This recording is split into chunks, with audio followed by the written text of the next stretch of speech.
नमस्कार दोस्तों, मुद्दे की बात में आपका स्वागत है। उत्तर प्रदेश में अगले साल होने वाले पंचायत चुनाव से पहले बीजेपी की चिंता बढ़ गई है।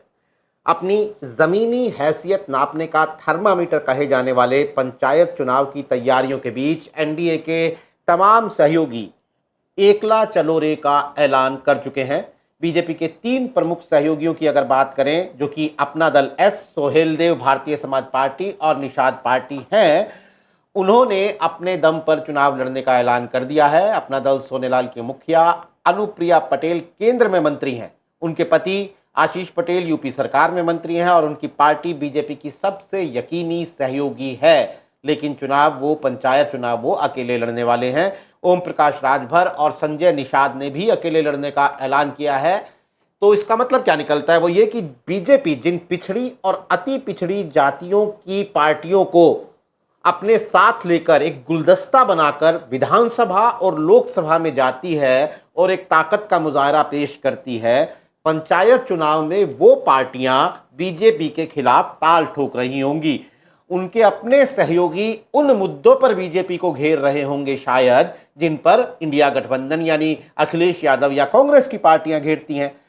लेकिन ये पार्टियां अलग अलग क्यों लड़ रही हैं? पंचायत चुनावों का गणित क्या है? और अपने ही सहयोगियों के खिलाफ लड़े जाने वाली इस जंग का 2027 के विधानसभा चुनाव पर असर क्या होगा? ये तमाम सवाल जानने के लिए हमारे साथ मौजूद हैं हमारे ब्यूरो चीफ और संपादक कुमार अभिषेक, जो कि लखनऊ से मेरे साथ जुड़ रहे हैं। कुमार, आपका बहुत बहुत स्वागत है।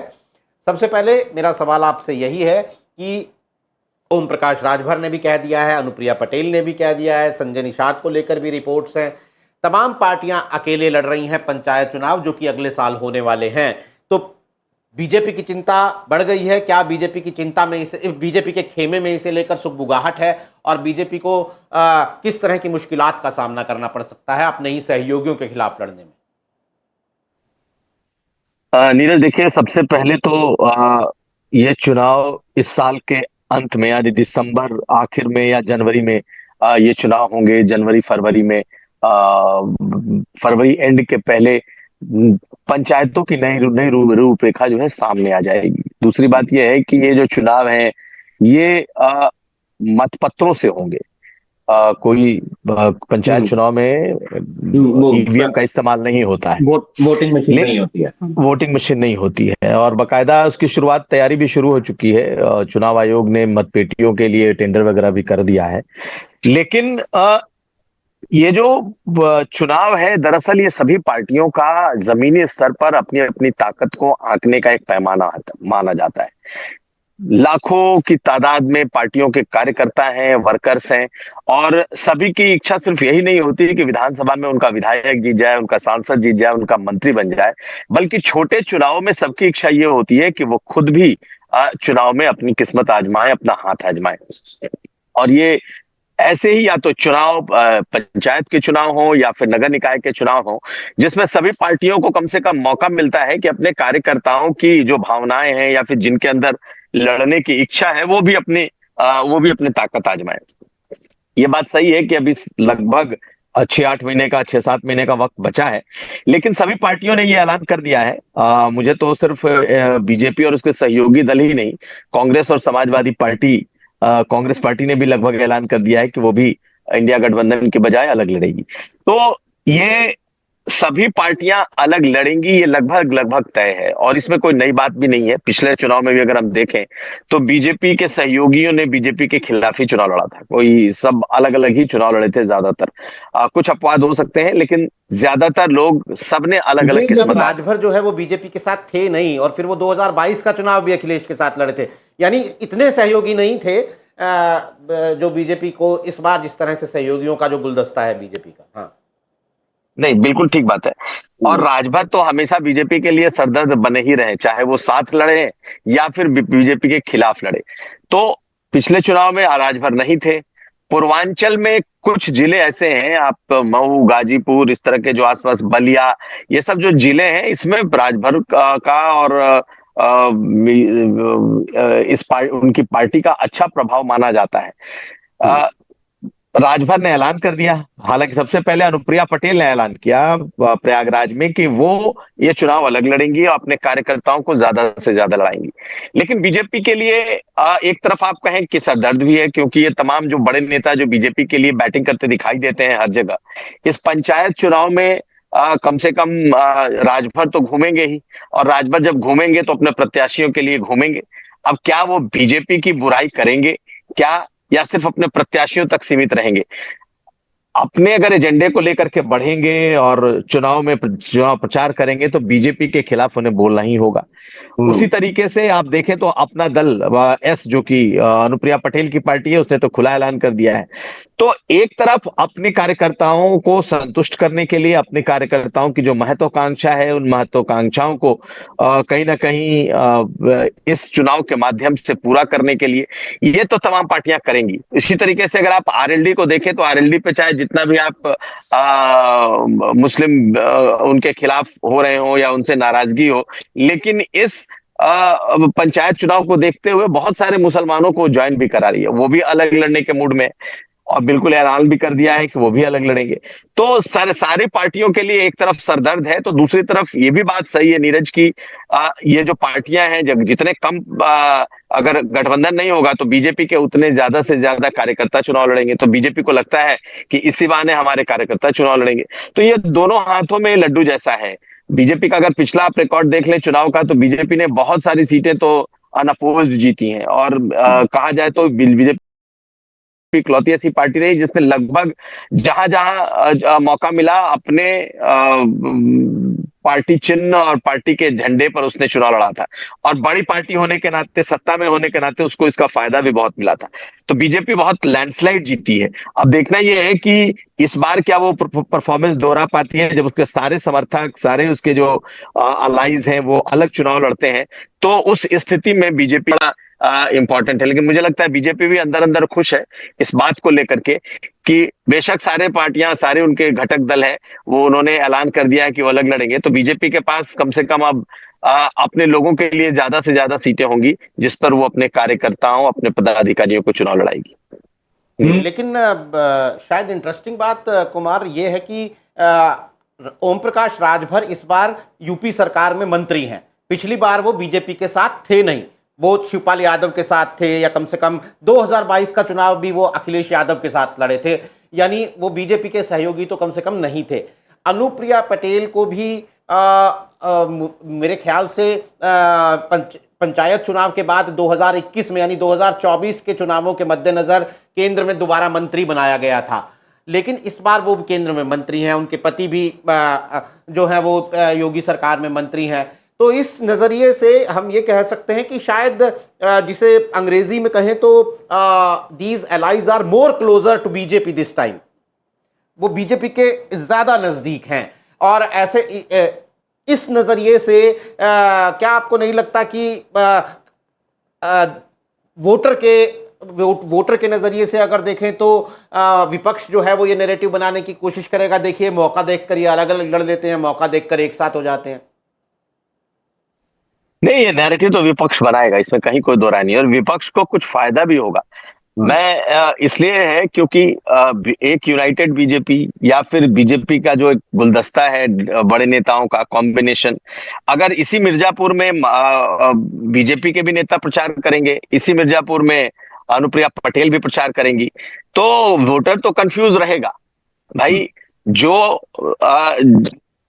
वोटर गांव देहात कस्बों में बीजेपी और अनुप्रिया पटेल जो अपना दल का झंडा एक साथ देखता आया है, या जो वोटर निषाद पार्टी और बीजेपी का झंडा एक साथ देखता आया है, अगर दोनों के कैंडिडेट अपने अपने झंडे को लेकर के गांव गांव पगडंडी पगडंडी घूम रहे होंगे, तो वोटर तो कंफ्यूज होगा। 5 साल पहले कौन कब लड़ा था, किसके साथ लड़ा था, कौन अकेले लड़ा था, ये तो 5 साल पुरानी बात हो गई।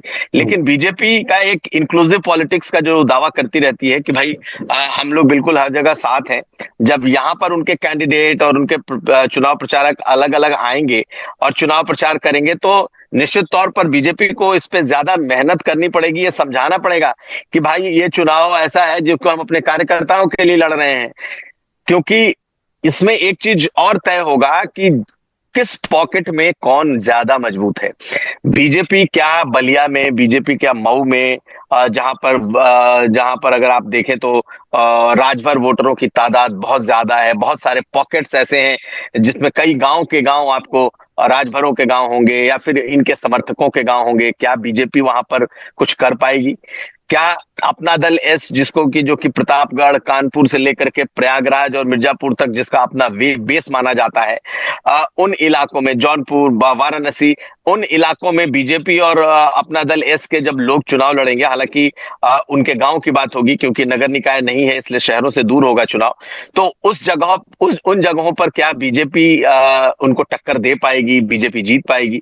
इसके अलावा बीजेपी को विपक्ष के बड़े दलों से भी लड़ना है, कांग्रेस से भी लड़ना है और सपा से भी लड़ना है। तो ऐसे में मुझे लगता है जो जो समस्या होगी वो बीजेपी के साथ होगी निश्चित तौर पर। बेशक पंचायत चुनाव हो या आप कल को आने वाले वक्त में निकाय चुनाव हो, एक होती है ताकत जब आप मिलकर के लड़ते हैं और एक ताकत जब आप बिल्कुल अकेले लड़ते हैं। ये कहने को तो बहुत अच्छा है कि हमारे ज्यादातर कार्यकर्ता लड़ लेंगे, हमारे कार्यकर्ताओं की जो महत्वाकांक्षा है वो कम से कम पूरी हो जाएगी, लेकिन जब आप जमीन पर लड़ने जाएंगे और जो कार्यकर्ता कल आपके साथ बूथ पर खड़ा था, जो आपके साथ आपके सहयोगी दल का कार्यकर्ता आपके बूथ पर खड़ा होकर के बूथ वोट डलवा रहा था बीजेपी के लिए, वो कल अपने पार्टी के लिए, अपने लोगों के लिए वोट डलवाएगा, तो क्या वहां पर क्लैश नहीं होगा? निश्चित तौर पर मुझे लगता है कि अगर एक यूनाइटेड एनडीए चुनाव लड़ रहा होता तो उसका एक फायदा, उसका मजा, उसका एक रिजल्ट कुछ और होता। लेकिन अब जब सब अलग अलग लड़ेंगे तो फिर देखना होगा कि कौन जमीन पर कितना मजबूत है। बेशक पॉकेट्स में ही सही, लेकिन बीजेपी को तो जगह जगह चुनौती मिलेगी, इसमें कोई दो राय नहीं। बिल्कुल। और जब अखिलेश यादव बार बार पीडीए की बात करते हैं और ये सवाल उठता है कि अखिलेश यादव का पीडीए 2024 के लोकसभा चुनाव में अपना असर दिखा चुका है और आने वाले दिनों में भी ये पिछड़ा, दलित और अल्पसंख्यक का ये जो कॉम्बिनेशन अखिलेश यादव बना रहे हैं ये बीजेपी के लिए चिंता बढ़ा सकता है। तो बीजेपी के समर्थक ये तर्क देते हैं कि अनुप्रिया पटेल, ओम प्रकाश राजभर, संजय निषाद, इन सहयोगियों की शक्ल में बीजेपी ने एक दीवार खड़ी कर रखी है जिसके पार पिछड़े और अति पिछड़े वोट को लेने अखिलेश यादव नहीं पहुंच पाएंगे। अब ये दीवार जो है वो अलग है पंचायत चुनाव में। तो इससे मेरा अगला सवाल है कि अगर पंचायत चुनाव में गांव देहात के लेवल पर, जो कि जहां पर ये पार्टियां मजबूत हैं और शहरों में बीजेपी की ताकत ज्यादा दिखती है, अगर ये पार्टियां अच्छा प्रदर्शन करती हैं तो 2027 के चुनाव के लिए जब मिलकर लड़ेंगे फिर से तो इनकी बार्गेनिंग पावर बढ़ जाएगी और ओम प्रकाश राजभर जैसे सहयोगी, जो पिछली बार सहयोगी नहीं थे, इस बार सहयोगी हैं, लगातार तेवर दिखाते रहते हैं। तो 2027 के चुनावों के चश्मे से भी अगर देखें तो वहां भी बीजेपी के लिए जैसे एक मुसीबत या दिक्कत की जमीन तैयार हो रही है इन चुनावों के जरिए। आपको लगता है ऐसा? नहीं, निश्चित तौर पर जो आपने एक बात कही कि भाई जब पीडीए की बात आती है तो पीडीए का बीजेपी का चेहरा कौन है? भाई बीजेपी अपने चेहरों से तो निश्चित तौर से कहीं ज्यादा अपने गठबंधन के चेहरों को आगे करती है। अब वो चाहे संजय निषाद को, निषाद मल्लाहों के बीच में बीजेपी दिखाए, ओबीसी अति पिछड़ी जातियों में आप राजभर के चेहरे को आगे रखते हैं, कुर्मी जैसी बिरादरियों में आप अनुप्रिया पटेल के चेहरे को आगे रखते हैं, जाटों में अगर देखा जाए तो ठीक है, सब में बीजेपी की भी अपनी लीडरशिप है, लेकिन जो इन जातियों का चेहरा है या इनका जो प्रतिनिधित्व करते हैं वो ये नाम है। जयंत चौधरी जाटों में प्रतिनिधित्व करते हैं। बीजेपी का अगर अपना ओबीसी कहा जाए, देखा जाए तो उसमें भी कई चेहरे हैं, और केशव प्रसाद मौर्य हैं, स्वतंत्र देव सिंह हैं, लेकिन जातियों के नेताओं के तौर पर उनकी पहचान नहीं है। उनकी पहचान अपनी पार्टी के ओबीसी नेताओं के तौर पर है। लेकिन ओबीसी की जब भी बात होती है तो उसमें उसकी बिरादरी का चेहरा कौन है ये बड़ा अहम होता है। ऐसी स्थिति में कम से कम इस चुनाव में जो पंचायत के चुनाव होंगे उसमें बीजेपी के लिए शोकेस करने में तो निश्चित तौर पर प्रॉब्लम आएगी कि आखिर बीजेपी अगर पोस्टर लगाएगी, बैनर लगाएगी तो सिर्फ प्रधानमंत्री मोदी के लगाएगी, क्योंकि देश के सबसे बड़े ओबीसी चेहरे उन्हें ही कहती है। अब जहां पर मौर्य बिरादरी नहीं है, मान लेते हैं, तो क्या वहां पर बीजेपी का कौन चेहरा है? अगर जहां राजभर है तो ठीक है, आप एक अनिल राजभर को लेकर के जाते हैं, लेकिन अगर आप चेहरे के तौर पर देखेंगे तो ओम प्रकाश राजभर का चेहरा बड़ा हो जाता है। उसी तरीके से निषादों में आपके पास भी निषाद है, लेकिन संजय निषाद का चेहरा बड़ा हो जाता है। कुर्मियों में आपके पास भी कई चेहरे हैं, स्वतंत्र सिंह है, संतोष गंगवार जैसे नेता रहे हैं, अब हालांकि वो राज्यपाल हैं, लेकिन बीजेपी के पास भी कई कुर्मी चेहरे हैं। लेकिन अगर चेहरा कौन है, तो अनुप्रिया पटेल चेहरे हैं। जाटों में देखेंगे तो प्रदेश अध्यक्ष जाट हैं, लेकिन जाटों का सबसे बड़ा चेहरा कौन है, तो जयंत चौधरी है। तो बीजेपी को ये क्राइसिस तो आने वाली है, इसमें कोई दो राय नहीं है। जो बीजेपी का एनडीए का गुलदस्ता है, जो उसको कि बीजेपी एनडीए के में रहते हुए पीडीए के काट के तौर पर इस्तेमाल करती है, वो कम से कम इस चुनाव में वो बीजेपी नहीं कर पाएगी। उसके अपने जो ओबीसी चेहरे हैं, अपने जो पीडीए चेहरे हैं, उन्हीं चेहरों के बदौलत उसे आगे बढ़ना पड़ेगा। लेकिन बीजेपी के बारे में एक बात कहा यह जाता है कि उसका अपना जो संगठन है वो मजबूत है। जितना मजबूत संगठन बीजेपी का है नीचे के स्तर पर, चाहे वो आप उनके बूथ का स्ट्रक्चर देख लीजिए या उनके माइक्रो मैनेजमेंट को देख लीजिए, तो उसमें बीजेपी की एक कह सकते हैं कि एक उसको प्लस पॉइंट एडवांटेज होता है। लेकिन क्या इस चुनाव में वो होगा जब इस तरीके के चेहरे उनके साथ नहीं होंगे, ये देखने वाली बात होगी। लेकिन मुझे लगता है कि अंदर ही अंदर बीजेपी भी इस बात को लेकर के खुश है। हालांकि केशव प्रसाद मौर्य से भी जब 2 दिन पहले सवाल पूछा गया, तो उन्होंने गठबंधन को लेकर साफ तौर पर कह दिया कि बेशक ये गठबंधन, ये चुनाव आने वाले जो चुनाव हैं वो पंचायत के चुनाव हो, लेकिन गठबंधन पर अभी कोई फैसला नहीं हुआ है। यानी कि सारे छोटे छोटे जो इनके अपने दल या साथी दल हैं, वो अपनी तरफ से ऐलान तो कर रहे हैं, लेकिन बीजेपी अभी किसी ऐसे ऐलान से बच रही है। तो एक चीज ये देखना होगा कि क्या कहीं ऐसा तो नहीं कि ये सारे जो ऐलान हो रहे हैं ये कोई बार्गेनिंग टूल के तौर पर इस्तेमाल हो रहे हैं। चुनाव आते आते कहीं कोई ऐसा कंसेंसस इनके बीच में बन जाता है क्या, कि भाई चलो अभी से अलग अलग लड़ने की बात करो, लेकिन अगर लगने लगेगा कि हम चुनाव जो जो पंचायत के चुनाव है ये एक तरीके के सेमीफाइनल हो जाएंगे, क्योंकि उसके 1 साल के बाद चुनाव है उत्तर प्रदेश में, तो कहीं ऐसा ना हो कि इसकी मैसेजिंग गलत हो जाए। तो बीजेपी ने अभी इस मामले में फिलहाल तो चुप्पी साध रखी है। अभी जब चुनाव आएंगे उसके पहले तय होगा, लेकिन ये एक तरीके से सभी दलों ने अपना ऐलान कर दिया है। अब देखिए कि होता क्या है, और डिपेंड करता है उस वक्त किस तरीके का माहौल बनता है। एक सवाल और है कुमार अभिषेक मेरा, मतलब ये एक एक्सटेंशन है, आप सप्लीमेंट्री सवाल इसे समझ सकते हैं आंकड़ों के नजरिए से। 2021 के पंचायत चुनाव जब हुए थे, उस वक्त उत्तर प्रदेश में बीजेपी के 312 विधायक थे अपने, और 62-64 सांसद थे। जब 2026 के विधानसभा चुनाव हो रहे होंगे, तब बीजेपी के विधायक 312 से घटके होंगे 255 और सांसद होंगे 62 से घटकर 33। यानी जो एक लोकल लेवल पर बीजेपी की ताकत थी सांसदों और विधायकों के जरिए, वो भी 2026 के चुनाव में, पंचायत चुनाव में बहुत कम हो चुकी है। ये भी तो बीजेपी के लिए करेले पे नीम चढ़ने जैसी बात है ना। बिल्कुल ठीक बात है। जो ताकत है वो तो घटी है। 2024 और 2024 का अगर आप चुनाव देख लें, या फिर 2022 का विधानसभा और 2024 दोनों का, 2024 का पार्लियामेंट देख लें, तो दोनों इस स्थिति में दिखाई देता है कि बीजेपी की ताकत लगातार घटी है। कहाँ 300 से ऊपर सीटें, और अब कहाँ 200 55 के आसपास सीटें। तो वहां भी विधायकों की सीटें घटी हैं, और पार्लियामेंट सीटें तो काफी ज्यादा घट गई हैं। इनफैक्ट बीजेपी हार गई, नंबर 1 भी नहीं रही।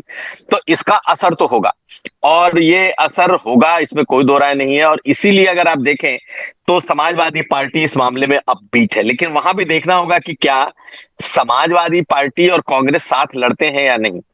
अगर बिल्कुल समाजवादी पार्टी अलग लड़ती है, सारे दल अलग लड़ते हैं, तो फिर कौन आगे जाएगा कुछ कहना मुश्किल है। लेकिन इन चुनाव में, जो कि या तो उपचुनाव होते हों या फिर पंचायत चुनाव होते हों या निकाय चुनाव होते, जिसकी सरकार होती है, जिसकी लाठी उसकी भैंस, ये वाली जो कहावत है ना, कम से कम इन सब चुनावों में बहुत चलती दिखाई देती है। मैं ये नहीं कह रहा कि वही जीतेगा, लेकिन सरकार का एक असर होता है। बीजेपी इस वक्त सरकार में है, एक मजबूत मुख्यमंत्री के नेतृत्व में ये सरकार है। ऐसी स्थिति में बहुत कुछ सरकार के ऊपर भी निर्भर करता है। आप पिछला अगर आंकड़ा उठा करके देख लें, तो आपको अंदाजा लग जाएगा कि बीजेपी का परफॉर्मेंस कैसा है। जबकि माना यह जाता था कि बीजेपी तो गांव की पार्टी ही नहीं है, बीजेपी तो शहरों की पार्टी कही जाती थी। लेकिन पंचायत चुनाव जो होंगे वो तो गांव के चुनाव होंगे, गांव के प्रधानों के चुनाव होंगे, सरपंचों के चुनाव होंगे। ऐसी स्थिति में अगर बीजेपी ने पिछले पंचायत चुनाव में अगर उसने लैंडस्लाइड विक्ट्री पाई थी, जीती थी, तो अपने मेहनत के साथ साथ सरकार का होना एक बहुत मनोवैज्ञानिक फैक्टर के तौर पर काम करता है। इस बार भी बीजेपी की सरकार है, लेकिन जो बात आपने कही कि पिछले 2 चुनाव से बीजेपी का ग्राफ सीटों के मामले में घटा है, तो पंचायत चुनाव में भी अगर बीजेपी लैंडस्लाइड थी तो वो घटेगा, इसमें कोई दो राय नहीं। और घटेगी तो कितना बीजेपी घटती है, कितना बचा पाती है, ये देखना होगा। अभी के हिसाब से अगर हम 24 के चुनाव के हिसाब से देखें तो बीजेपी की स्थिति बहुत अच्छी नहीं है। और गांव देहात में एक तरीके का वो रिफ्लेक्शन होता है ये चुनाव, कि अगर उसके बाद के जो चुनाव है उसमें लोग क्या सोच रहे होते हैं। हालांकि बहुत ही लोकल लेवल पर और बहुत ही ये जो चुनाव होते हैं एकदम से लोकल स्तर के चुनाव हो जाते हैं, इसमें वैचारिक विचारधाराएं ये थोड़ी कम मायने रखती हैं। और स्थानीय स्तर के जो आपस के जो गांव देहात के जो मुद्दे और खास करके जो स्थानीय डेवलपमेंट के जो मुद्दे होते हैं वो ज्यादा अहम रोल निभाते हैं। तो ऐसी स्थिति में ये देखना होगा कि पिछले दोनों चुनावों का क्या इम्पैक्ट इस चुनाव में पड़ता है। मेरा तो मानना है कि पड़ेगा, इसलिए पड़ेगा क्योंकि बीजेपी निश्चित तौर पर तमाम दावों के बावजूद चाहे 22 हो या 24 हो घटती ही गई है। और अगर देखा जाए तो पिछला जो पंचायत चुनाव है जिसमें लैंडस्लाइड बीजेपी की विक्ट्री रही है, बहुत सारे लोग तो अनअपोज जीते हैं, तो इस बार उसके 1 साल के बाद चुनाव है 27 का।